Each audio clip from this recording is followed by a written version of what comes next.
Hey, you teased me, Millard, when you Hmm. and I were talking before we started hitting record. Let's move on. By the way, yes, I talked about this at length yesterday. Jeremy Pena had an outstanding World Series. It's not like they picked, the Bat Boy to be the MVP. I just think that Valdez had those two key victories. One after the game where they blew 5-0, and the other in the clincher where he matched Wheeler inning for inning. He was dominant, and to me, Valdez was the difference in the series. Pena was incredible. No getting around it. He had and he just, if there's an MVP to the postseason as a whole, it's clearly Jeremy Pena. Okay. I just think Valdez needs to have, he saved the World Series with that performance he had in game two. If they lost that game and went to Philadelphia down 0-2, it is a very different World Series. Very different World Series. So anyway, you were telling me about the odds for, we're not going to put up the BetOnline banner again, but the odds for next year's World Series, I have not seen these. So lay it on me. Okay. I'll rattle out, I don't know, the top 5, 6, or 7 just because I think they're the most interesting. So number 1 with 11-2 odds, we got the Dodgers coming in as favorites for next year's World Series. Obviously, the Dodgers, they're going to make some big offseason moves. But if you just currently look at who's going into free agency for the Dodgers, it's a lot of very important players with the David Prices, the Kershaws, and of course, Trey Turner as well. So Dodgers are going to have to re-sign a whole bunch of pieces this offseason if they want to reclaim that top spot. I think Kershaw is going to return and probably retire. I think he probably has one more year left in the tank. That's fair. And I think a lot of these players they can let walk. I think Trey Turner they should really make a big effort on. Correa is obviously going to be available. I have a hard time seeing him with the Dodgers. I think Trey Turner's a perfect fit for the Dodgers. And that was the main part of that made the Max Scherzer trade for them work a couple of years ago. They obviously had a fantastic year. Wasn't for that goose, they probably would have beaten San Diego. And they should probably, look at. There are going to be a lot of big time free agents they need to sign this offseason. You should sign the goose. Sign the goose. Well, number 2 on this list, we got the Houston Astros. Fun fact, I was Yeah. reading this on the ESPN article. I believe since 2017, the Astros are averaging 98 wins per season since 2017. The only team with a better win, average per season than that is the Dodgers, who are averaging, I think, 106 wins per game since 2017 over the last 6 years. So those two teams are the top 2 in our World Series odds. Let's just focus on 2020 and beyond for the Astros, just to make this a less tense-filled. Let's talk about them building a dynasty with maybe 3 straight World Series, and forget some of the stuff that happened before there, because it makes things complicated. I think the thing working the most in the favor of the Astros is the fact that this pitching staff. I'm going to assume Verlander is going to come back. I don't see why would he leave. The Astros are going to pay him well. He has a legit World Series ring. And the rest of the pitching staff takes the pressure off of him. Valdez is the ace of the staff, whether or not Verlander gets the Cy Young or not. Urquidy, Christian Javier, they have so many, they have, what's the name of the young kid they had who was just absolutely throwing smoke? I don't think he didn't pitch in the World Series. God, what the hell was his name? Montero? Was it? I said Rafael Montero, but he's not young. He's 32. No, I'm talking about the young kid, Hunter Brown. Okay. Hunter Brown. And he pitched in the playoffs. He didn't pitch in the World Series. But, he's going to be a stud. And so that's why the Astros are, they have such a great pitching staff that they can hit well enough. I think this is going to be a good solid bet. And if you're going to make a bet, we already did that. Yeah. And for the Astros, when you just look at their pending free agents, not too many guys who are like super, needle movers. Verlander, but I think he's coming back. And I think he has a 20. I'm looking at his SPO track. It looks like he has a $25 million player option for this upcoming season. Oh, So I wonder if he'll pick that up. yeah, I wonder if the 40-year-old pitcher is going to pick that up. Outside of that, I don't think you're really too worried. You got Trey Mancini as a potential free agent, Michael Brantley, Christian Vasquez, our Red Sox fan favorite. He's going to be a free agent, but there's still going to be their core in place. Jordan, Kyle Tucker, Jose Altuve, their rotation. They're going to be okay. They're going to be fine. They're heads and shoulders the best bet for next year. And their front office is just by far them and the Dodgers. I mean, their ability to scout talent and figure out. Yeah, they're smart. Yeah. I think number 3 on this list is where we start having a little fun, Sully, because this team did kind of disappoint in the playoffs. And you can say that for a lot of top dogs that, got knocked out early in the postseason. By checking in at number 3 on the World Series odds is the Atlanta Braves. Oh, yeah. 17-2. And yeah, they deserve to be up there. But I just thought it was kind of fun at number 3. Oh, absolutely. I mean, remember, this is a team that played like 800 ball down the stretch. I mean, they stubbed their toe against Philadelphia. But this was a wonderful team that got off to a mediocre start and then just blitzed the rest of the way. So that's, again, I have zero problems with the top 3. Yeah, the question for Atlanta is this offseason, the big pending free agent is going to be Dansby Swanson. And for Swanson, I think he's a really nice player, borderline all-star, but I think he's the kind of player that can cripple the kind of money you're going to spend on him, because if he's looking for that 20 to 25 million a year, I think that's a little bit too expensive for a guy of his talents. If you're giving him maybe 10 to 15, I think I'm a little bit more comfortable with that. So I'm really curious to see what kind of bag Dansby Swanson gets, because I feel like he can be on that albatross kind of contract where maybe you think he's better than what his numbers show just because he's so good defensively. But I think offensively, he's got the kind of bat that you don't want long term. Well, maybe Swanson would be a good fit in Los Angeles. That'd be interesting. Trey Turner, I think, MVP candidate. I think you have to bring him back if you're the Dodgers. But moving on to number 4, Sully, because I said number 3 was fun, but this gets even more fun at number 4 because we got the New York Yankees at number 4 and the odds at 10-1. How do we feel about that? The Yankees. All depends on where Judge lands. If Judge does not return, if Judge says, "Look, this is a madhouse here," and he's a California kid, I mean, could he go to the Dodgers? Could he go to the Angels where they keep piling up MVPs and having losing records? Arizona, San Francisco, Arizona, sure. Why not? Sure. The Giants are a very wealthy team. They need a big bat in that lineup. The Giants are not as good as the 107 win team that they were a couple years ago, and they're not as bad as the 500 team as they are now. I think they're a high 80, low 90 win team. Okay. And if you added a big bat in the middle of that lineup, I think they pick up a couple of those 2-1 games turning to 3-2 wins. The Giants had a very weird season. They were a wild card team for a big chunk of the year, and then they fell off a cliff, and they wound up rallying to get back to 500. Seeing the way that the playoffs unfolded, I can't help but wonder what would have happened if they just kept pace with the Phillies and Padres and made it in, because we all saw anything could happen. But San Francisco is a wealthy franchise.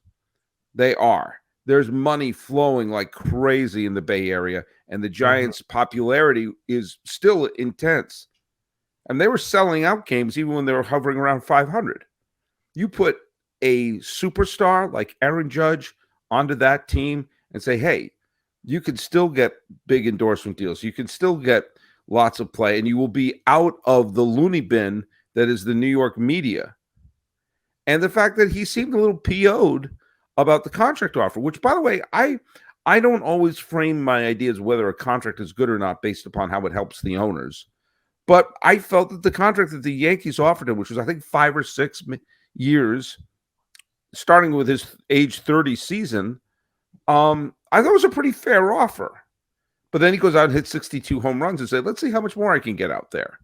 And I think that any chance for a Yankee hometown discount is non-existent. So he's going to go to the highest bidder.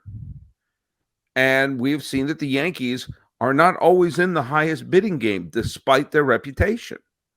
So if Aaron Judge leaves that team, then their offense stinks. Not is bad, not is hurt. It stinks if you take Aaron Judge out of that lineup. It's a bad offense with not a young pitching staff and a strange bullpen. If you take Aaron Judge out of this team, it's Jenga time. Do I think they'll have a losing record? No, but I don't. For World Series, I think they're a fringe wild card team if you take Aaron Judge off of this team. Because who are you going to get to replace him? Who are you going to get to replace that production? I don't know. The answer is nobody. Unless you're picking someone off the Angels, maybe. If you're picking off one of those. If you get Shohei Ohtani, even if you acquire Shohei Ohtani, you're not getting Aaron Judge's offense. You'll get a very good offensive player and a very good pitcher. But you're not going to get a difference maker. So now if Judge stays on the team, I think they're a mid-90 win team and a legit pennant contender. But you remove him, I don't know how WAR works. Okay, I really don't. They're a 99 win team with 99 on the roster. You take them out, mid to low 80s. And that's right there. So there's a team I'm sure didn't make there that I would like to bring up, but keep reading. So that's 4, right? Yeah, that's 4. And if I'm the Yankees, I think you have to bring him back because after this iconic season, I think the fans are revolting if you don't bring Judge back. But I also think you're going to sign yourself a death note with Judge in that contract potentially because Nick Swisher is predicting 8 years. 8 years of Aaron Judge is going to become an albatross by the end of it because he's like 31 years old. He's not a spring chicken. Yes, but if he leads a team to a World Series title, then you can live with those final bunch of years. You really can. You're goated. You're goated in New York if he wins a World Series. If he wins a World Series, then those can be his victory lap. If he wins a World Series in San Francisco, those will be a victory lap as well. So, right now, it all depends on the fate of Aaron Judge. Mm-hmm. All right, and I'm more pro giving out like the Max Scherzer, Trevor Bauer type contracts where it's like you just load up the money but do it for a short term deal. Give him 5 years. He's not going to do that. Someone's gonna pony up the money. But if I could give you more annually just on a shorter term deal, maybe he would do it. If it's like, okay, that guy is offering you 8 for 30 a year, but I'm going to give you 42 million a year just for 5 years. Maybe it's something I would try to explore if I'm the GM. But by the way, for those of you wondering, that's also our contract with the Locked On Podcast Network. Oh, yeah. We're me and Sully locked in 8 years, $300 million over here. And we're giving them a hometown discount, too, because we love our Locked On Network. Checking in at number 5 on the World Series odds with the same odds as the Yankees, tied with the Yankees to win the World Series. Maybe the team with the highest expectations coming into this past season that disappointed, the Toronto Blue Jays, tied for 5th with the New York Yankees at 10-1. The Blue Jays, they just didn't have as good of a season as we thought. Did they fire their manager? Yeah, they fired Montoyo. I was like, it's such a long season. I couldn't remember. I know, and they actually never were not a playoff team from Memorial Day to the end of the year. I'm stunned that they didn't make a managerial change the way that they just absolutely imploded in the playoffs against Seattle. But they didn't. They're a good team. They just had an inconsistent year. And they still made the postseason. So I think this is a team. I think Toronto is should be a good team, provided people are healthy. I think they have a good quality core. And I think they're deeper than New York. I don't think Toronto's in a situation if you remove one player, the entire team will fall apart. So I have no problem with that. There are other teams. There's a couple teams in the National League I would have put ahead of Toronto. But that's 5. You got to give me top 5, right? Yeah, I gave you the top 5. Maybe you want to hear the next 5 and then round it show me the next 5. Okay, and just real quick on the Blue Jays, they basically have no important pending free agents unless you care about like a Ross Stripling or Anthony Bass. The core of this team is pretty much so if you do not, this core is pretty much you're running it back with the same Blue Jays team. Maybe try to add a couple additions in the offseason bullpen or whatever. And some additions, and some additions as well. But for and some transmissions, and some whatever issues you want to add to this team. But for the most part, it's going to be the same squad coming back. Next five, I'll just go through it real quick. You got the Mets at 12-1. You got the Phillies at 14-1. Padres tied with the Phillies at 14-1. You got the White Sox at 16-1. The Cardinals at 18-1, and then the Mariners at 20-1. I would have put the Cardinals higher. I put the Cardinals a little higher than that. I like the Cardinals. I like the Cardinals foundation. The Mets are total coin toss. It depends really on the fate of DeGrom and Scherzer. You know what? The sad thing is the youngest team in baseball that came within, probably a couple of hits from the ALCS is Cleveland. Mm-hmm. Cleveland is a super talented team. And I do not think they belong in the top 5 or maybe not in the top 10. But they're also in the bottom 5 for payroll. And this is a team that's obviously we saw them. They won the division. They were a 90-some-odd win team. They took the Yankees to a game 5 of the division series. They're loaded with young, exciting talent and an MVP in the heart of it with Ramirez. If they moved their payroll from the bottom 5 to just, the middle of the pack, I'm not even talking about them going on a wild spending spree, just the middle of the pack, they would be able to add 1 or 2 bats. Again, not saying go out and sign Trey Turner and Aaron Judge, just a couple of more professional hitters in that lineup. If they had 1 or 2 more hitters in that lineup, they would have beaten New York. Always hoping for that little bloop and running around. They have all these jackrabbits on the team, and that's great. They need Ramirez and another couple of hitters in that lineup to be able to pull that off. And it makes me mad that the owner of that team, as he's sitting in a swimming pool full of money, doesn't have to turn them into the Dodgers of Ohio. He just needs to, get to a level where they're actually filling in a couple extra holes and just a couple of professional hitters on that team would, I think, make all the difference in the world. And here they are. They're once again with the longest World Series drought, and they have a wonderful team, and they just need a little bit of improvement. I think they can go a long way.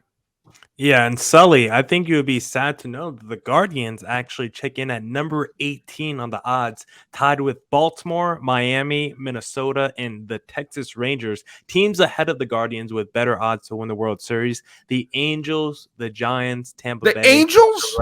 Yes, the Angels have better odds than the Guardians to win it all next season, according to our friends at BetOnline. I've known that. A little surprising. And maybe the most shocking name on this list at 100-1. And basically the bottom 6 tied for one of the worst odds in all of Major League Baseball to win the title next season. How about the Arizona Diamondbacks? Just disrespected. You talked about the Giants, how close they were. Well, at one point during the month of September, the D-backs passed the Giants in the NL West standings. So that's how close the D-backs were to making the postseason this past year. And they still are disrespected with the 6 worst odds to win it all next year. That's all I got. Tell you what, I'm going to go take $100. I'm going to go to BetOnline and bet on the D-backs. If they win the World Series, I'll get my 10 grand. And I will get you a quality lobster dinner. Oh, okay. Where, like Red Lobster or something? I said a quality lobster there dinner. You this go. Is I'm a native New Englander. You think I'm going to go for that Red Lobster BS? Red Lobster is not a sponsor of the Locked On Podcast. That's what I wanted to hear. Yeah, we're going to get some Alaskan seafood, actually. Throw it back to an old sponsor. We're going to get some fresh seafood imported. I don't know if we still got to work with them, but if they want to hook us up, I'm always down for some fresh Alaskan cod. And use promo code Locked On. I don't know if it'll work, but use promo code Locked On. Hey, let's wrap it up. Miller Thomas, I'm your pal Sully. Hey, by the way, everyone, it's the off season, and I've said back when I used to do the Sully Baseball podcast, this is when you need these podcasts the most, in my opinion, because during the regular season, if you need a baseball fix, you can turn on a game, watch some highlights. But there's going to be some times coming up. It's already daylight saving. There was a couple of commercials during the World Series where they're playing Christmas jingles with the 2 dudes from Scrubs. It's like we're already. I'm already wrapping Christmas presents here. It's going to get chilly pretty soon. We're going to have those bowls of tomato soup and the grilled cheese sandwich and wrapped up in a blanket and watching, great Christmas movies like Die Hard and Batman Returns. Okay. And those are the days you're going to need a podcast like this because you want, I mean, for me at least, I mean, I don't follow the sports. Well, before we hit record, Millard and I were talking about the fact that I'm totally ignorant about football, and he challenged me to name five current players on the NFL. How many did I get? You were close. You had 4. If Marshawn Lynch was still playing, you would have hit 5. Yes, and Earl Campbell, if he was still, is OJ still playing? OJ, Is OJ still there? I think he's playing in like the street league right now. I think he's playing. So I got to update my Google account. But these are the shows because you're going to see Millard. If you're going to listen to H Town and Eric, you want to listen to Ethan Smith or Stacy Gotsulias or Lauren over there in Locked On Red Sox. Tune into us in the off season because there are going to be those days. I don't expect you to listen every single day, but there are going to be those days. God, I miss baseball. I miss baseball a lot. And God knows I'm going to miss baseball. But so these podcasts are vital in the off season to sort of get you through it. We're going to talk about it and everything. And hey, let's look at this. Just one really positive thing about what we just saw last night when we wrapped up. Okay. We had some real legit thrillers in the postseason. We had some challenging pennant races. We had a great MVP debate, whether or not 62 home runs versus being a terrific pitcher and hitter, what means most valuable. We had a no-hitter in the World Series. All these great things happening. Do you know what we also had, Millard? We had 162 games. We didn't think we were going to have that in March when we were trying to come up with ideas for a podcast during the freaking lockout. So let's just be grateful that we have labor peace, at least for the next, 4 or 5 seasons. We're going to have baseball playing all the way through. And did I love the universal DH? No. But that's a small price to pay for having 162 games for the next few years. Now, if we can just eliminate the automatic runner on second, now we'll be talking. And we should begin more rules next season, right? No more shift or whatever, right? We should begin some other He said shift. He said shift. For those of you who almost slapped us with an explicit rating. Shift with the F. Shift. Yes. Yeah, shifty. You got no more shift. But I'm eager to see how the new rules play out. I'm excited for the new rules. Bigger bases. Whoo! More stolen bases. I love it. I love more stolen bases. Love it. Well, my earbud just fell out, so that's a sign we got to wrap some things up. Any parting thoughts here, Millard? Parting thoughts. No. Thank you guys for riding with us throughout the season. It was another fantastic MLB season. Come back, Sully and I are still going to be doing this, and now it's my time to thrive because we're going to do more barbershop debates and more hypotheticals and just talk about narratives, right? No more baseball talk, no more talking about what's going on in the field. We just get to make up our own topics and conversations, which is really the point of the season where I just like to thrive, Sully. I have so much fun in the offseason. I'm looking forward to doing part of it. That's Millard Thomas. He's the host of Locked On Diamondbacks. I'm Paul Francis Sullivan. Call me Sully. I'm the host of Locked On MLB. This has been a Locked On Diamondbacks, Locked On MLB crossover for the 7th day of November 2022. Let's fist bump. And hey, have a great offseason, folks. We're not going away anywhere.